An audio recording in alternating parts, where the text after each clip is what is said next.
జీవము గల దేవుని ఎరిగినటువంటి వారమై ఈ తెగులు సమయంలో మరణాలు సంభవిస్తూ కుటుంబాలు తలడిల్లుతున్నటువంటి గడిలో మన బాధ్యత ఏమిటో మనం జ్ఞాపకం చేసుకుందాం వాక్యాధారంగా. ఎందుకంటే చాలామంది అన్నీ చూస్తూ మరణాలు చూస్తున్నారు, రోగాలు చూస్తున్నారు, ఏడుపులు చూస్తున్నారు, యూట్యూబ్లో మన టీవీ న్యూస్ ఛానల్లో అన్నీ స్పష్టంగా చూస్తున్నారు. ఇన్ని చూస్తూ కూడా అనేకులకు రవ్వంతా చలనం కలగటం లేదు. నేనేమైపోతానో బాబాయ్, నా పరిస్థితి ఏంటని ప్రజలకు రావడం లేదు. నేనేం చేయాలి ప్రభు అని విశ్వాసులకి భక్తులకు కూడా కలగటం లేదు.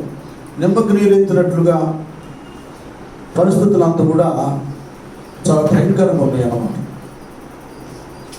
ఆ రోజుల్లో ప్రవక్త అనేటువంటి యోవేలు అనేటటువంటి ఆయన కాలంలో కూడా ప్రపంచం అంతా కాకుండా కేవలం ఇశ్రాయేలు సమాజంలో భయంకరమైనటువంటి నష్టం సంభవించినప్పుడు ప్రజలందరూ కూడా భక్తులైపోయారు. అప్పుడు యోవేలు గ్రంథం 1వ అధ్యాయం 5వ వచనంలో దేవుడు ప్రవక్త అయినటువంటి యోవేలుని ఆయన ప్రేరేపించాడు, తన ఆత్మతో నింపుకున్నాడు. ఇశ్రాయేల్ సమాజానికి గట్టిగా వార్నింగ్ ఇచ్చాడు దేవుడు, బుద్ధి చెప్పాడు దేవుడు, గద్దించాడు దేవుడు. ఎలా గద్దించాడు? మత్తులారా మేల్కొని కన్నీరు విడువుడి. మత్తులైపోయారు, మేల్కోమని చెప్తున్నాడు దేవుడు ప్రవక్త ద్వారా. అసలు ఏం జరిగింది? ఆ సమాజానికంటే భయంకరమైన కీడే జరిగింది. మనము కింద చదువుకుంటూ వెళితే 4 నుండి మనం అలాగ చదువుకుంటూ వద్దాం. చూడండి, ఆ చెట్టు ఒక వృక్షాన్ని గొంగళి పురుగులు పాడు చేసి, ఆ గొంగళి పురుగులు విడిచిన దానిని మిడతలు తినివేసి ఉన్నవి. మిడతలు విడిచిన దానిని పసర పురుగులు అదే ఏమైంది అంటే, ఇలాగున ఇశ్రాయేల్ సమాజం అనేటటువంటి వృక్షాన్ని గొంగళ పురుగులు, మిడతలు, పసర పురుగులు, చీడ పురుగులు అన్ని తినేసి. చెట్టు అంటే చెట్టు కాదు, ఏంటది? దేశం అంటే మట్టి కాదే, దేశం అంటే మనుషులే అన్నట్లుగా చెట్టు అంటే ఆ ప్రజలు అన్నమాట. సమాజ వృక్షాన్ని అనేక రకాల తెగులు చేత, ఇప్పుడు ఎలాగో మనకు ఈ కరోనా వైరస్ వచ్చి, ఆ తర్వాత బ్లాక్ ఫంగస్ వచ్చి, ఇది ఎలాగుంటే ఇప్పుడే భయంకరమైన తుఫాను వీటి ద్వారా ప్రాణ నష్టం, పంట నష్టం, ఆస్తి నష్టం, ఎక్కడెక్కడ ట్రాఫిక్ చెట్లను ఎరిగిపోయి జామ్ అయిపోవడం, ఈ రీతిగా అంచెల వారీగా నాశనం. ఇది ఇలాగుంటే వాళ్ళని చిన్నగా మరి ఇశ్రాయేలులు ఎలా సిరియన్లపై ఇగో యుద్ధం, అక్కడే యుద్ధం, భయంకరమైనటువంటి పరిస్థితి. ఎప్పుడైతే ఇశ్రాయేలు ప్రజలను వేరే దేశస్తులు టచ్ చేయడం జరుగుతుందో, ఇక చిన్నగా యుగాంతం వచ్చినట్లే. మనం కాదు, మీరు చూడండి ఒకసారి యూట్యూబ్లో మేధావులు కానీ న్యూస్ ఛానల్లో వార్తలు కానీ మనం విన్నప్పుడు ఇశ్రాయేల్ యొక్క ఆ జ్ఞానం ఏంటో కదా, ఆ తెలివి ఏంటో, ఆ గొప్పతనం ఏంటో, ఆ చురుకుదనం ఏంటో, ఆ ధైర్యం ఏంటో వాళ్ళే చెబుతున్నారు. భారత టుడేటటువంటి ఆయన చెబుతున్నాడు, అన్ని క్లియర్గా చెప్పేస్తున్నాడు. వారు ఒకప్పుడు ఏ విధంగా దేవునికి అవిధేయులై చల్లాచెదురైపోయారు, మళ్ళీ వారు దేవునికి విధేయులవడం మొదలుపెట్టినప్పుడు దేవుడు వారిని ప్రేమించి 1948 మే 14 ఎలాగునా ఒక దేశంగా ఏర్పాటు చేశారు. ఇవన్నీ చెప్తున్నారు వాళ్ళే. అసలు బైబిల్లో అదంతా చరిత్ర అంతా ఉంది. వాళ్ళందరూ అన్వేషించి తెలుసుకొని చెప్తా ఉన్నారు. ఇంక ఇలా వాళ్ళని టచ్ చేస్తే వాళ్ళొక్కళ్ళైనా ఎన్ని దేశ రాజ్యాలైనా వాళ్ళు జయించగలరు. అలాంటి శక్తి వారికి ఉంది. వారి వెనకంత శక్తి సపోర్ట్ ఉందని అన్య జనులే వాళ్ళ గురించి మాట్లాడుతున్నారు. మరి కొందరేమో అదంతా ఎంత చిరికి గాలివాన అన్నట్లుగా అది 3వ ప్రపంచ యుద్ధంగా మారిపోతుంది అన్నారు. ఇవన్నీ ఏంటంటే యుగాంతానికి యేసయ్య 2వ రాకడకు సూచనలు. హల్లెలూయా. ఇది మనం గుర్తెరగాలి. ఏదో వార్త చూసి అమ్మో అక్కడ అంతమంది చచ్చిపోయారంట, అమ్మో ఇక్కడ ఏళ్ళకి వచ్చిందంట, ఇంటి వెనకోళ్ళకి వచ్చిందంట, ఇంటి ముందోళ్ళకి పాజిటివ్ అంటని ఒట్టట్టుగా చెప్పుకుంటున్న ఏంటి ప్రయోజనం? లోకస్తుల వలె దేవుడు మనకు ఒక శక్తిని ఇచ్చాడు. దేవుడు తన వాక్యం ద్వారా మనకు ఒక ఆలోచనను కలుగా చేశాడు. మన దేవునికి ఆలోచన కర్త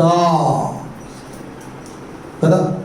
బుద్ధిమంతులుగా మనం ఉంటే రాబోయే ఉగ్రత నుండి తప్పించుకుంటాం. బుద్ధిహీనంగా మనం ఉంటే ఏమండి ఆ ఉగ్రతకు మనం గురైపోతాం.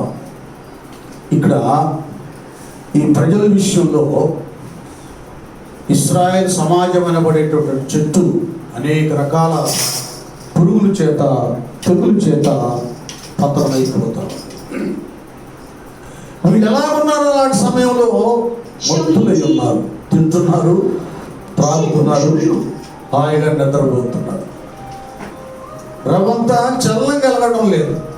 ఒక విద్యార్థి ఏమిటి లేక ఒక జాబ్కి ఏమంటే ఆ టెస్ట్లకి సిద్ధపడేటటువంటి వ్యక్తి ఇక డేట్ దగ్గర పడింది, ఇక కొద్ది రోజులే ఉంది ఆ ఎగ్జామ్, ఆ టెస్ట్ కొద్ది రోజుల్లో ఉందనగా నిద్రపోతాడండి? నిద్రపోతాడా? నిద్రే పడదు. ఎక్కడ దాకా ఎందుకు? ఇక్కడికి నేను 8 గంటలకు మేము రావాలన్నప్పుడే నాకు 3 గంటలకే మెడికి వచ్చింది. ప్రార్థన చేసుకున్నాను. అయినా కూడా ప్రార్థన చేసుకుని గంట ప్రార్థన చేసుకున్నా కూడా నిద్ర పట్ల. ఎందుకంటే ఒక చోటకు వెళ్ళాలి, ఆరాధనకు వెళ్ళాలి. అలాగే పడుకుంటే 8 గంటల దాకా లేవలేము. ఇదొక ఆతృత, ఇదొక భయం. కాబట్టి పరీక్షకు చదువుతున్న విద్యార్థి ఎలాగూ ఎగ్జామ్ సమయంలో అతడు మత్తుగా ఉండకూడదో ఫెయిల్ అయిపోతాడు. అలాగే లోకం మీద ఇలాంటి తెగులు వీటి వలన శోధన, పరిశోధన, పరీక్ష, శ్రమ కలుగుతున్నటువంటి దినాలలో భక్తులు ప్రభు రక్తం చేత కడబడేటువంటి వారు ఏమాత్రము మత్తులుగా ఉండకూడదు అని తెలుసుకోండి. ఇది ఒక ప్రవక్త స్వయముగా మేము దేవుని పిల్లలు అనబడి చెప్పబడేటటువంటి ఇశ్రాయేలు ప్రజలతోనే మాట్లాడుతున్నారు. అలాగనే ఈ దినాన మన దేశానికి ఈ భయంకరమైన ప్రపంచంలో ఏ దేశంలో లేదు ఇంత తెగులు, ఎక్కడ ఆవరించలేదు. అందరూ చక్కగా వ్యాక్సిన్ వేసుకొని హాయిగా మాస్కులు కూడా తీసి అవతల పడేసి సరదాగా తిరుగుతున్నారు అన్ని దేశస్తులు. ఇశ్రాయేల్ దేశమే కానీ, యూకే కానీ, అమెరికా కానీ కొన్ని దేశాల్లో లేదు, తెగులు లేదు, ప్రశాంతంగా ఉన్నారు. ఎంతవరకు వచ్చిందంటే మన పరిస్థితి పాకిస్తాన్ వాళ్ళు కూడా మనకు సహాయం చేస్తాను. ఎంత దిగజారిపోయిందో, దుర్దిస్తే స్థితి ఏర్పడిందో, ఎంత నష్టం వాటిలో ఉందో మన దేశాన్ని చూడండి. పోయిన సంవత్సరం 20లో కదా, 2020లోనేమో 2020లోనేమో మనమే చాలా మందికి సహాయం చేయడానికి కోరుకున్నాం. అమెరికా వాళ్ళు ఇది పలానా ట్యాబ్లెట్స్ కావాలని ట్రంప్ ఉన్నప్పుడు అడిగాడు. యుఏఈ వాళ్ళు తన పలానా కావాలని సహాయం కోరాడు. అనేకులు సహాయం చేసినటువంటి ఈ దేశమే ఈనాడు దాదాపు 20 దేశాలు మేము సహాయం చేస్తామని ముందుకు వచ్చింది. అనేక దేశాలు సహాయం చేయడానికి కోరుకున్నాయి. సహాయాన్ని మనవాళ్ళు కోరుకుంటున్నారు. మాకొద్దు అన్నారు ఒక టైంలో. ఒక న్యూస్ చూస్తే అందులో మన ఆ కాంగ్రెస్ పార్టీ తరఫున ప్రధానమంత్రిగా ఉన్నటువంటి ఆయన మన్మోహన్ సింగ్ గారు, వాళ్ళు 16 సంవత్సరాల క్రితం ఈ విధంగా మేము మీకు సహాయం చేస్తామని ఏదో కొన్ని చిన్న ఏవో వచ్చినప్పుడు ఈ తెగులు వచ్చి మాకేం అవసరం లేదు, ఇతర దేశ సహాయాలు తీసుకునేంత దుస్థితికి మేము దిగజారిపోలేదు అన్నాడు ఆ రోజు. ఈ దినాన ఆర్థిక వ్యవస్థ అంతా చిన్న భిన్నమైపోయి క్షీణించిపోయి సహాయం కొరకు ఎదురు చూస్తున్నారు. ఎవరు దీనికి కారణం? ఏదైనా సరే మన కుటుంబం ఉందండి, పిల్లలు వాళ్ళ క్యారెక్టర్ బాగలేదు, పరిస్థితులన్నీ కూడా పాడైపోయి మెయిన్ ఎవరిని సమాజం దూషిస్తుంది, ఎవరిని ఏలు పెట్టి చూపిస్తుందంటే తల్లిదండ్రులు. ఏం పిల్లలు కన్నావరా బాబు, ఏ తండ్రి ఆయన, వాళ్ళ తండ్రి, అసలు ముందు ఆయన సంగతి. ఎవరైనా సరే, నా కుటుంబమైనా మీ కుటుంబమైనా దేశ కుటుంబమైనా ప్రజలు ప్రధాని వైపే చూస్తారు. ఇది వాస్తవం. వాళ్ళేమో 20లో ఇంత భయంకరంగా ఉందని 21 వచ్చేసరికి ముందుగానే సిద్ధపడ్డారు, మేల్కొన్నారు. ఈ వైరస్ వ్యాపించకుండా దాన్ని అరికట్టడానికి ఏ ఏర్పాట్లు చేసుకున్నారో తప్పించుకున్నారు. మన నిర్లక్ష్యం చూడండి, దినాన కోట్ల మందికి పాజిటివ్, లక్షల మంది ప్రాణాలని పోగొట్టుకుంటాం. ఎందుకు ఈ విషయం చెప్తున్నానంటే, మన దేశాన్ని మనం విమర్శించుకుంటాం కాదు, అందులో మనందరి యొక్క బుద్ధిహీనత, అలక్ష్యం, నిర్లక్ష్యం ఎంత దాగి ఉందో చూడండి. వాళ్ళు అలా నిర్లక్ష్యం చేస్తే మనమేమో సామాజిక దూరం లేదు, బయటకు వెళ్ళినప్పుడు మాస్కులు లేవు, శానిటైజర్ లేదు, ఇంట్లో జాగ్రత్తగా ఉంటాం లేదు, పెళ్ళిళ్ళంటే పరిగెత్తుకుంటూ పోతున్నాం, అదంటే వెళ్ళిపోతున్నాం, లేని అన్నీ అక్కడ తగిలించుకొని ఇంట్లో పెడుతున్నాం. కొన్ని విషయాల్లో మనం కూడా మత్తులమైపోతున్నాం, అధికారులు మత్తులైపోతున్నారు, పరిస్థితి గుర్తెరగటం లేదు. ఎంత భయంకరంగా పరిస్థితి ఉందా. ఇప్పుడు వీళ్ళకి ఏం కావాలి? పదవులు కావాలి, హోదా కావాలి, ఘనత కావాలి. ఏమండి, ఒక యాక్సిడెంట్ సంభవించి ఒక కుటుంబంలో ఒక బిడ్డ బాధపడుతున్నప్పుడు శత్రువులు కూడా అయ్యో అనే ప్రేమతో వచ్చి చూస్తారు, జాలి పడతారు. ఇప్పుడు ఎలా ఉందంటే మన దేశ రాష్ట్ర పరిస్థితులు ఎంత భయంకరంగా వైరస్ వచ్చి జనాలు వస్తూ ఉంటే వీళ్ళు ఒకళ్ళనొకళ్ళు సౌతులు పోరులాగా తిట్టుకుంటాం. ఈ దోషులు ఇవి సరిపోతున్నాయి. నేను ఈ విషయాలు ఎందుకు చెబుతున్నానంటే వీళ్ళు ఇంకా మత్తులై ఉన్నారు. వీళ్ళకి కావాల్సింది ప్రజలు కాదు, వారి క్షేమం కాదు, బాగుపడటం కాదు, కానీ వాళ్ళ పదవులు, హోదాలు, డబ్బులు, ఘనతలు, కీర్తి, ప్రతిష్ట కావాలి. ఏది దేశభక్తి? ఎవరు దేశాన్ని ప్రేమిస్తున్నారు? ఆ దినాల్లో అందుకే దేవుడు ప్రవక్తలు లేపాడు. ఇంత నాశనం అయిపోతుంటే దేశం మీరు మత్తులు అయిపోయారు. ఈ మత్తు వదలాలి. ఇది వదిలితేనే కానీ ఈ చీడ పీడ పురుగులన్నీ ధ్వంసమై పోవు. ఇది వదిలిపోవాలని ప్రవక్త ద్వారా దేవుడు మాట్లాడాడు. దీన్ని ఉద్దేశించి గొప్ప దైవజనుడు ఒక పాట రాశారు. దేవుని తోట మిడతల పాలైపోయేను, బీడుగా మారెను. దేవుని తోట మిడతల పాలైపోయేను, బీడుగా మారెను. మత్తులారా మేల్కొనండి, ఉజ్జీవముకై మరలిరండి. మత్తులారా మేల్కొనండి, ఉజ్జీవముకై మరలిరండి.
కూడా ఎలాగుందంటే నాన్న 9వ వచనం చదువున్నాను 1వ అధ్యాయంలో.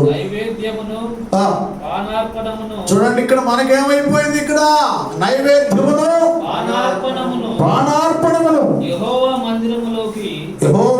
మందిరములోకి రాకుండా నిలిచిపోయాను. అదే ఏమైంది? మీరు వస్తున్నారు మందిరానికి, అక్కడ ఏమో జరుగుతున్నాయి ప్రార్థన జరుగుతున్నాయా? ఏమైపోయినాయి? అన్నీ నిలిచి పోయెను. అంత భయంకరమైన పరిస్థితులు చూడండి. నన్ను అలాగే 16వ వచనానికి వెళ్ళిపో. మనము చూచుచుండగా మన దేవుని మందిరములో ఇక సంతోషమును ఉత్సవమును నిలిచిపోయెను. ఏది సంతోషం? ఏమన్నా అన్ని నిలిచిపోయింది. ఆ గంతులు వేయి, ఆ భాషలు వేయి, ఆనందం ఏది, ఆరాధన ఏది? నాకు ఒకసారి మళ్ళీ అన్ని జ్ఞాపకం వచ్చిన బిడ్డలు ఈ ఆలయంలో ఇప్పుడు ఆరాధన చేస్తున్నప్పుడు ఎంత సంతోషంగా ఉన్నాం. చక్కగా వాయిద్యాలతో ఆరాధన చేస్తూ ఆత్మతో నింపబడి గంతులు వేస్తూ కొందరు భాషలు మాట్లాడుతూ ఏమైపోయినాయి? లేవు. మనలో 18 వచ్చినప్పుడు చదవండి. మేత లేక అదే మేత అంటే వాక్యం లేక విశ్వాసులు ఏమైపోయారు? అదే వాక్యం లేదు. ఏది వాక్యం? ఆదివారం వాక్యం ఏది? శనివారం వాక్యం ఏది? బుధవారం స్త్రీల కూడికి ఏది సహవాసం ఏది? వాక్యం ఏదని మేత లేకపోయినప్పుడు పశువులు ఎలాగో ములుగుతున్నాయో బాధపడుతున్నాయో, వాక్యం లేక గొర్రెలు విశ్వాసులు ఆధ్యాత్మిక విషయంలో ములుగుతున్నారు. అంటే అందరికీ తెలియదండి. ఒక వ్యక్తి ఒకరోజు భోజనం చేయకపోతే, ఆహారం లేకపోతే, రాకపోతే ఎంత క్షీణించమో, అంతటా ఏమైనా నిండమే ఆగలేకపోతుంది బాబో, ఏది ఇంకా తెలియలేదని ఎలా కేకలేస్తాడు. భక్తుల విషయంలో, విశ్వాసుల విషయంలో, ఆత్మీయ గొర్రెల విషయంలో కూడా ఒక వారం దేవుని వాక్యం లేకపోతే కదా, పచ్చిక లేకపోతే, పచ్చిక గల చోట్ల ఆయన నన్ను పరుండా చేయించున్నాడు.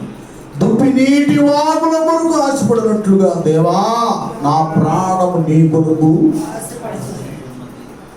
విశ్వాసులు ఇన్ని వారాలు సహవాసం లేక, వాక్యం లేక, అభిషేకం లేక, అన్ని భాషలు లేక, ప్రవచనాలు లేక, ప్రత్యక్షతలు లేక, ఎవరి సహవాసం లేక, అనావందనాల నకావందనాలక్క ఇదేది లేదు. మన పరిస్థితి ఇలాగ అయిపోయింది. అక్కడ ఇశ్రాయేల్ పరిస్థితి అలాగైతే మన పరిస్థితి మందిరం లేదు, ప్రార్థన లేదు, వాక్యం లేదు, ఎవరి విజ్ఞాపన లేదు, ఉపవాసాలు లేదు, ప్రతిష్ఠ దినాలు లేవు. ఎక్కడ వాళ్ళు అక్కడ ఉండిపోతున్నాం. తెలియకుండానే మానసికంగా చెరసాల్లో వేయబడ్డాం. చెరసాల్లో శరీరానికి విడుదల ఉంది కానీ, ఇళ్లలో ఉంచున్నాం కానీ మనసుకు మాత్రం చెరలాగా ఉంది. ఏం చేస్తాం? ఏం ప్రార్థన చేస్తాం? ఇంట్లో కూర్చొని ఎంతసేపు ప్రార్థన చేస్తాం? ఎంతసేపు బైబిల్ చదువుతాం? సంఘం ఏది? మిగతా నా బ్రదర్స్ ఏది? సిస్టర్స్ ఏది? ఎంత వేదనకరంగా ఉందో చూడండి. మన పరిస్థితి కూడా అలాగైపోయింది. మనం ఏం చేయాలి ఈ సమయంలో? ఏంటి పరిస్థితి? ఇక్కడ మీరు నా వైపు చూడండి. 2 విషయాలు మీరు అర్థం చేసుకోవాలి. ఒకటి, దేశాన్ని ఆవరించినటువంటి ఈ పాజిటివ్ కేసులన్నీ కూడా నెగిటివ్గా మార్చబడటానికి నీ ప్రార్థన శక్తి కావాలి. 2 మందిరములో సమావేశం లేక, ఉద్యమము లేక, వాక్యం లేనటువంటి స్థితిని మరలా మునుపుడు కంటే భిన్నైన మహిమ మందిరంగా మలచడానికి నీ ప్రార్థన అవసరత చాలా చాలా ఉంది. అది నేను చెప్తున్నాను మీకు. నేనేం చేయగలనని సహోదరుడు నువ్వు అనుకుంటున్నావు. నేనే బలహీనురాలు, నేనేం చేయగలనని సహోదరుడు నువ్వు అనుకుంటున్నావు. నీ ప్రార్థనలో శక్తి, బలం ఉందన్న సంగతి నీకు అర్థం కావాలి. ఇంకా క్లియర్గా అర్థం అవడానికి ఇప్పుడు మళ్ళీ యోనా గ్రంథానికి వెళ్ళిపోతాం. అక్కడ పోయి నిద్రపోత దగ్గర నుంచి రండి. అది ఎన్నో వచ్చిన 9, 6 వచ్చిన 5, 6 వచ్చిన. అప్పుడు ఓడ నాయకుడు అప్పుడు ఓడ నాయకుడు అతని యొద్దకు వచ్చి ఓయి నిద్రపోతా నీకేమి వచ్చినది. అది అర్థమవుతుందా? అక్కడ కేవలము యోనా విధేయత వలన భయంకరమైన గాలి తుఫాను చెలరేగి ఓడలో వ్యాపారస్తులు ప్రయాణం చేస్తున్నారు. చాలా విలువైనటువంటి వస్తువులు, పదార్థాలు అందులో ఉన్నాయి. ఈ తుఫాను గాలి వాన దెబ్బకు తట్టుకోలేక ఓడ ఎక్కడ మునిగిపోతుందోనని ఏం చేశారు? ఓడ నాయకుడు తదితరులు ఆ వస్తువులన్నీ కూడా సముద్రంలో పారేశారు. ఇప్పటికీ ఆల్మోస్ట్ చాలా నష్టం సంభవించి, ఇంకా ఆయన చాలా నిజంగా ఎంత మంచి మనసు గలవాడో చూడండి. ఈ విపత్తు మనం తప్పించుకుంటానికి ఒకటే మార్గం, ఎవరి దేవుళ్ళకి వాళ్ళు ప్రార్థన చేసుకోండి, పూజలు పురస్కారాలు చేయండి. అది ఇప్పుడు మతాల దగ్గరికి వెళ్దాం. ఈ మతాలు వీళ్ళకు మెంటల్ అన్నమాట. మా దేవుడు గొప్ప, మా దేవుడు గొప్ప, అట్టని చివరికి యేసు ప్రభు వారిని సృష్టికర్తని దూషించింది. దైవ దోషణ ఏమైనా క్షేమం అండి? దేవుని దూషించేవాడు ఎవడు కూడా బాగుపడు. మనోడి చిత్రం ఏంటంటే, ఈ క్రైస్తవాన్ని దూషిస్తూ క్రైస్తవ దేశాల్లో అక్కడ నుంచి వ్యాక్సిన్ కానీ ఇంకా పదార్థాలు కానీ అవి వస్తే కోట్ల కొద్ది బాగా తింటారు, స్వీకరిస్తారు. అవి అయితే కావాలి ఏమండి, వాళ్ళ దేవుడు అయితే వద్దు. ఇలా తయారై తుదకి దైవ దూషణ మొదలుపెట్టారు. చూడండి ఒకసారి వాళ్ళు పరిశీలన చేసుకుంటే ప్రపంచంలో ఏ దేశంలో లేనటువంటి వైరస్ పాజిటివ్ కేసులు మన దేశంలోనే అత్యధికంగా ఉన్నాయి.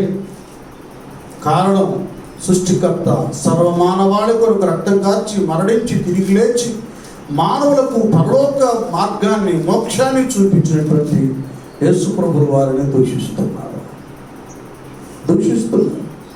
ఆ దినాల్లో సొంత ప్రజలైన ఇశ్రాయేలునే పిలాతు దగ్గర ఆ రక్తం మా మీద, మా పిల్లల మీద అపరాధం ఉంటుందంటే అండి, క్రీస్తు 70వ సంవత్సరంలో టైటస్ అనేటటువంటి రోమా సైన్యాధిపతి వచ్చి మొత్తాన్ని నరికిపడేశారు. శాపం, దైవ దూషణ అనబడేది శాపం.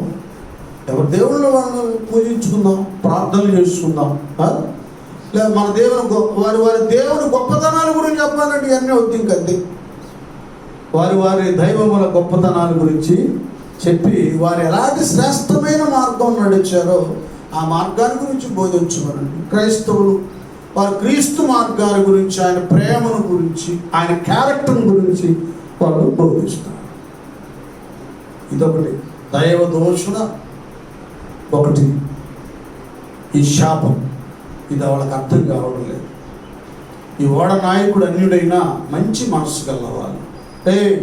మీరందరూ మా దేవుడికే పూజలు పురస్కారాలు చేయండి, ఈ తుఫాను ఇది గాలివాన తగ్గిపోతుందల్లా. అరే నాయన, మేము ఈ దేవుడికి మీరు ప్రార్థనలు చేయండి. అది ఎవరి దేవుడికి వాళ్ళు ప్రార్థన చేసుకుంటారు. ఎవరి పార్టీ వాళ్ళు ఈ యొక్క ఆ కరోనా సమయంలో మనం ఎన్ని కోట్లు సహాయం చేద్దామని సహాయం చేయటమే. వాళ్ళని తిట్టుకుంటాం కాదు. ఇప్పుడు కావాల్సింది సహాయం చేయటం. దానికి కావాల్సింది ఏది కావాలో కొంతలో కొంతైనా ఉడతా భక్తిగా అందరూ మేల్కొని సహాయం చేయాలి. తిట్టుకునే దినాలు కాదు, విమర్శించుకునే దినాలు కాదు, దైవ దోషణ చేసే రోజులు కానే కాదు. అది కావాలి. సంస్థల వాళ్ళు కూడా మా డెనామినేషన్ గొప్పది, మేము అది చేస్తున్నాం ఇది చేస్తున్నాం అని కాదు. ఆయన అంత చేస్తే నువ్వు కొంతైనా చెయ్యి. ఇటీవల ఒక 50 మంది సేవకులకి తలొక 5 కేజీలు రైస్ పంపిద్దామంటే మరి ఇక్కడ రూద్రాజు గారిని కూడా ఆయన 2 ప్యాకెట్లు రైస్ ఇచ్చాడు. ఒక 5 మన తరఫున పంపించాం. మనకు దేవుడు ఇచ్చిన దాంట్లో కొద్దిగా స్వల్పం ఏదో ఒకటి చేయాలి. వచ్చి మాటలతో అమ్మో పాపం ఎంతమంది చచ్చిపోయారా ఎన్ని కాదు. క్రియలు లేని విశ్వాసము మృతము. మన క్రియ చూయించాలి. మన దాతృత్వం ఇదొక ఛాయిస్ అన్న, ఇదొక అవకాశం సహాయం చేయడానికి. ఇక్కడ ఈ ఓడ నాయకుడు మేము ఈ దేవుళ్లకు దేవతలకు మీరు చేయండి రా బాబు పూజలు పురస్కారాలంటే ఈయనేమో నిజ దేవుని యొక్క ప్రవక్తేమో వాడు అడుగు బాబు ఏం చేస్తున్నాడు గాఢనిద్ర. ఇంకా చదవండి కింద చూడండి. లేచి ఈ దేవుని ప్రార్థించు. అబ్బా ఎంత గొప్ప మాట చెబుతున్నాడు చూడండి. లేచి నీ దేవుని ప్రార్థించును. మనము చావకుండా ఆ దేవుడు మన యందు కనికరించునేమో అనేను. చదువు. అంతలో ఓడవారు ఎవరిని బట్టి ఇంత కీడు మాకు సంభవించింది. అది గమనించండి. ఇప్పుడు ఇది కావాలి ముఖ్యంగా. వాళ్ళ వల్ల అది వచ్చింది, ఏళ్ళ వల్ల ఇది వచ్చిందని కదా మన ప్రార్థనలో కూడా ప్రభావ ఇది ఇంత వ్యాపించడానికి నా విధేయతేమని కారణమేమో నా దేశంలో నన్ను మన్నించని మనం కూడా దేవుని దగ్గర పశ్చాత్తాపంతో ప్రార్థన చేయాలి. అది చేయాలి. గంతే. చదవండి. అంతలో ఓడవారు ఎవరిని బట్టి ఇంత కీడు మనకు సంభవించినది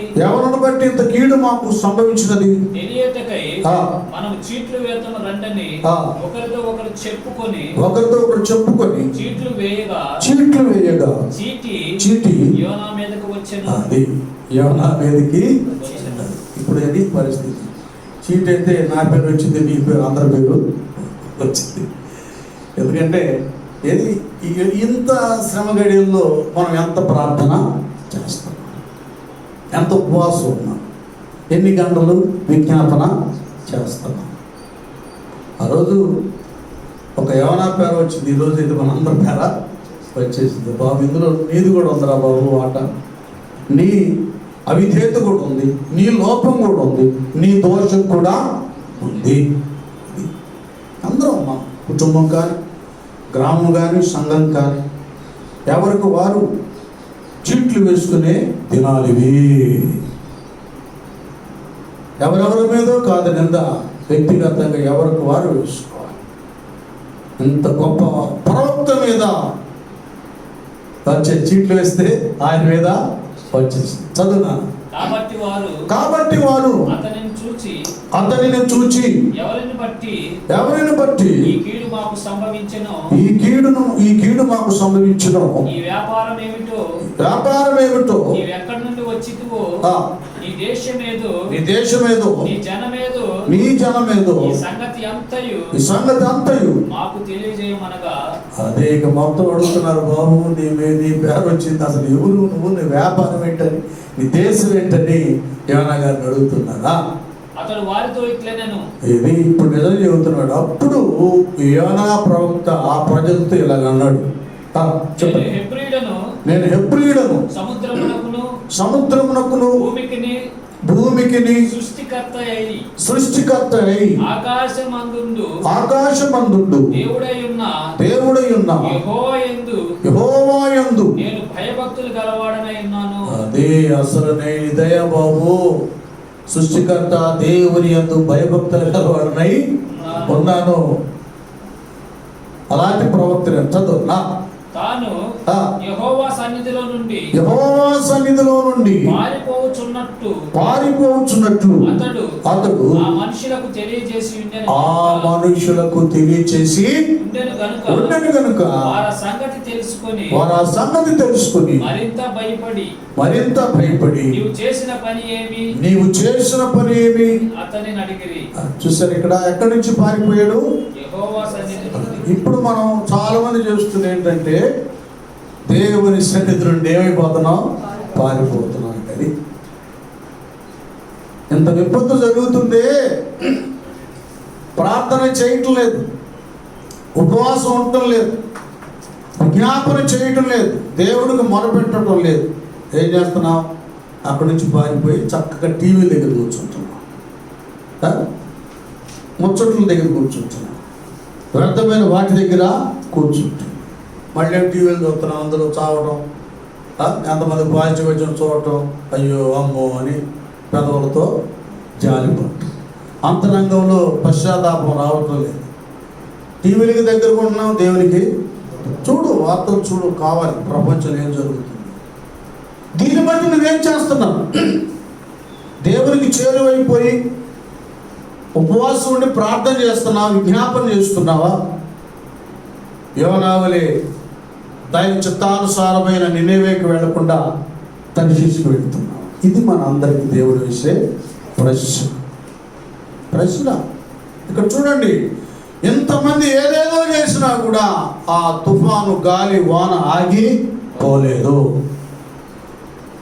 ఇక్కడ పశ్చాత్తాపుడైపోయాడు. ఇక వెంటనే, అయ్యా ఇదేం కాదయ్యా, నా విధేయత వల్లనే ఈ దుర్గతి వచ్చింది, కానీ ఏం చేయాలయ్యా అంటే నేను తీసుకొని సముద్రంలో పడ్డాను కదా. నీవు కానీ నేను కానీ ఎప్పుడైతే నిజంగా మన అవిధేయతను మనం గుర్తెరిగి మనం మార్పు చెందుతామో అప్పుడే శ్రమలు, కీడు, నాశనం, రోగం అనేది ఆగిపోద్ది. యేసు రక్తమే అప్పుడు ఆగిపోద్ది.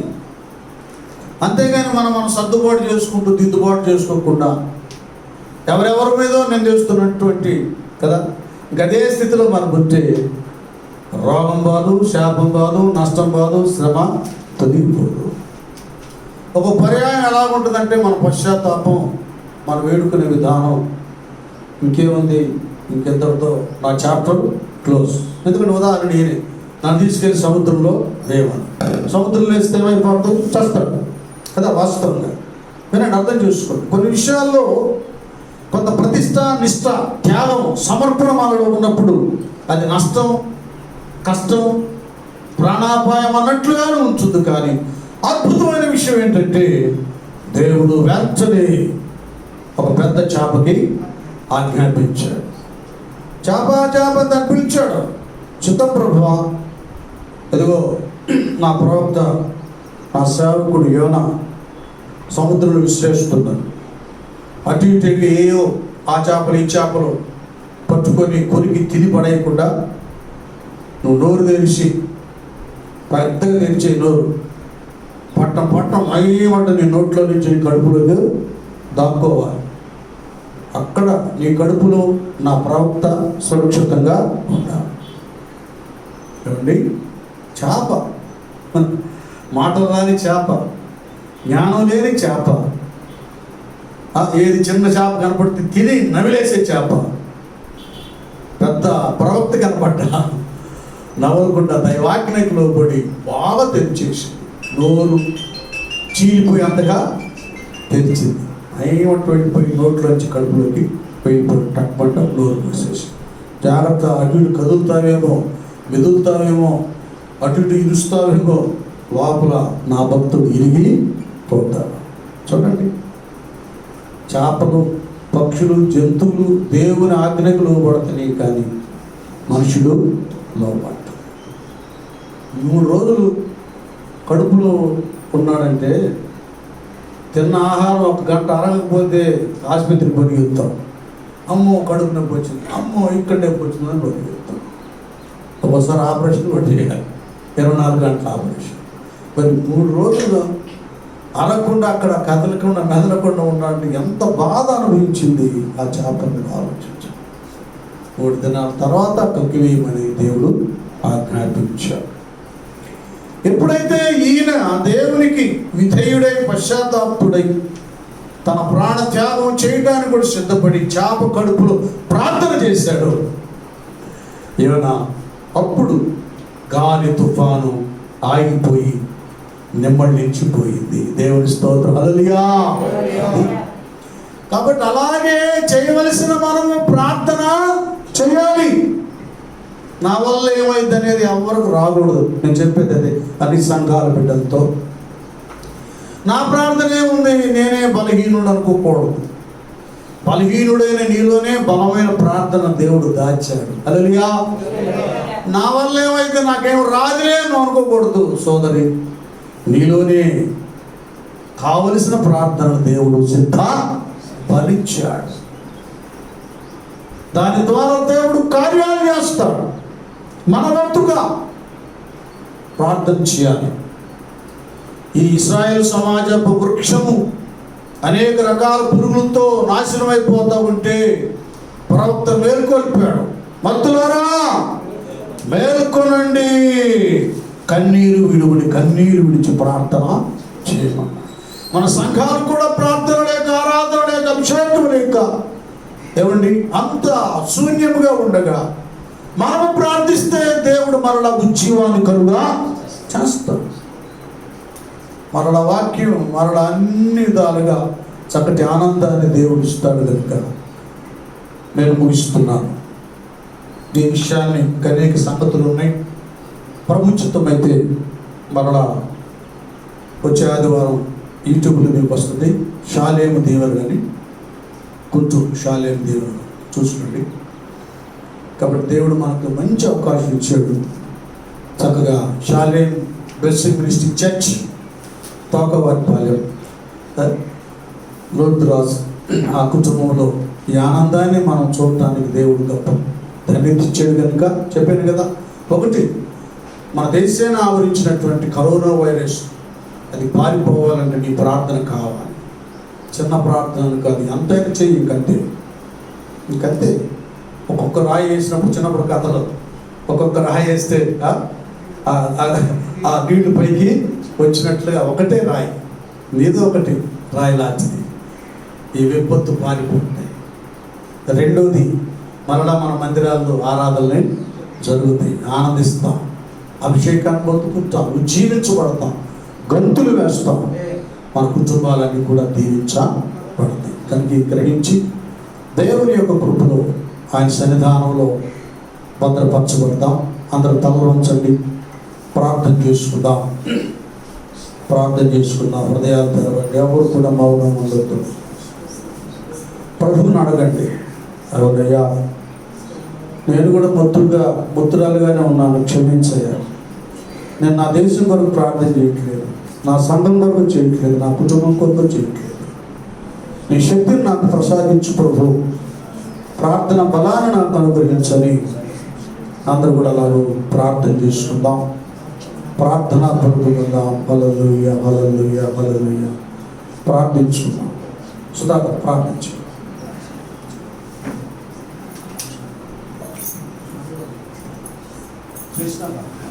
స్తోత్రము.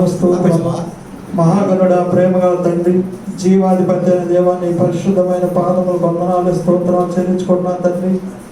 అయ్యా, ఈ రోజు నాయన ఈ మందిరంలోకి నాయన అయ్యా ప్రతి ఒక్కరు నాయన నడుపు చెల్లిస్తున్నాను నాయన.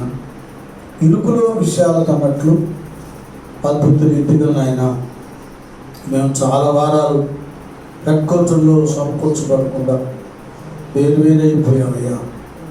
మరి దినాన మా ప్రియులు లోతురాజు గారు, వారి కుటుంబ సభ్యులు తమ బిల్డింగ్పై ఏర్పాటు చేసినటువంటి ఈ యొక్క చిన్న ఆలయంలో షాలేం బ్లెస్సింగ్ మినిస్ట్రీ చర్చిలో మేమందరూ ఇలా సమావేశమై పాటల్లో మేము మహిమపరిచి, ఆరాధనలో ఘనపరిచి, మత్తులమై మేము మేల్కొని ఉండాలని వాక్యం చేత హెచ్చరించబడ్డామయ్యా. అలాగున్న మెడుపు కలిగి నీ సన్నిధిలో ప్రార్థించడానికి శక్తినివ్వండి అయ్యా. ఏ కుటుంబాల్లో పాజిటివ్ కేసులు ఉన్నాయో అవన్నీ నెగిటివ్గా మార్చండి అయ్యా. ఎవరు నాయన ఇప్పుడు జ్వరాలు, ఒళ్ళు నొప్పులు, జలుబు, దగ్గు, రకరకాల గ్యాస్ ట్రబుల్ వ్యాధులతో బిడ్డలు సతమతమవుతున్నారయ్యా.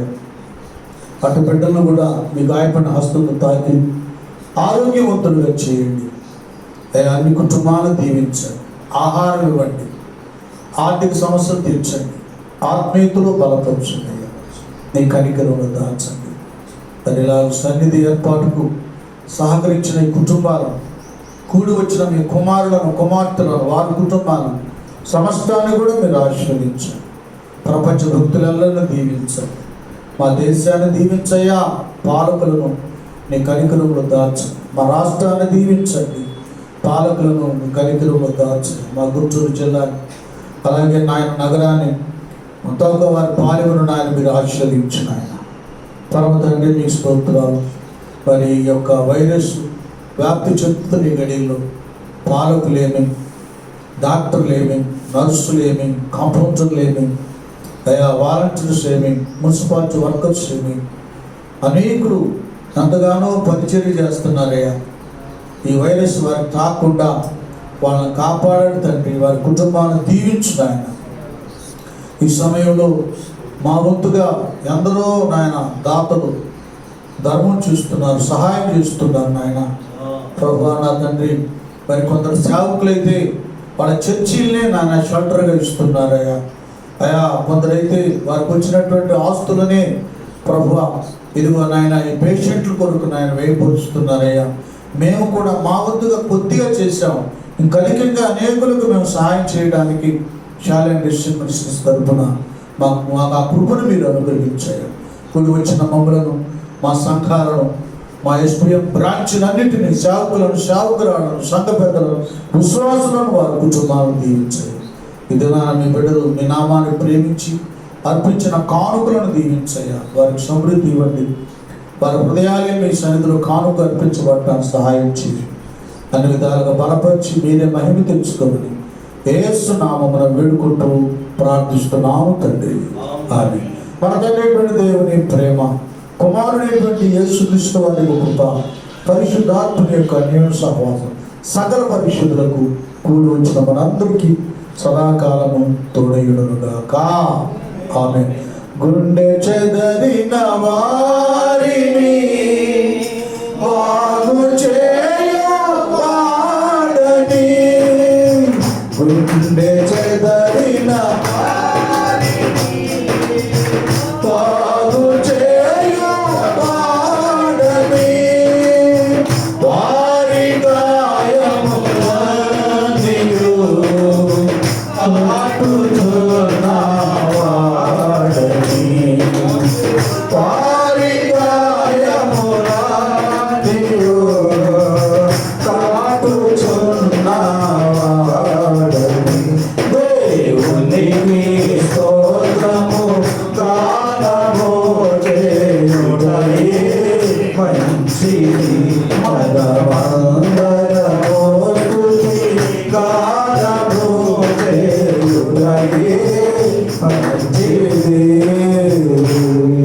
బోలో యేసు మహారాజుకే, పాపుల రక్షకునికే, రోగుల వైద్యునికే, రాబోయే రాజుకే. హల్లెలూయా. అందరికీ వందనాలండి.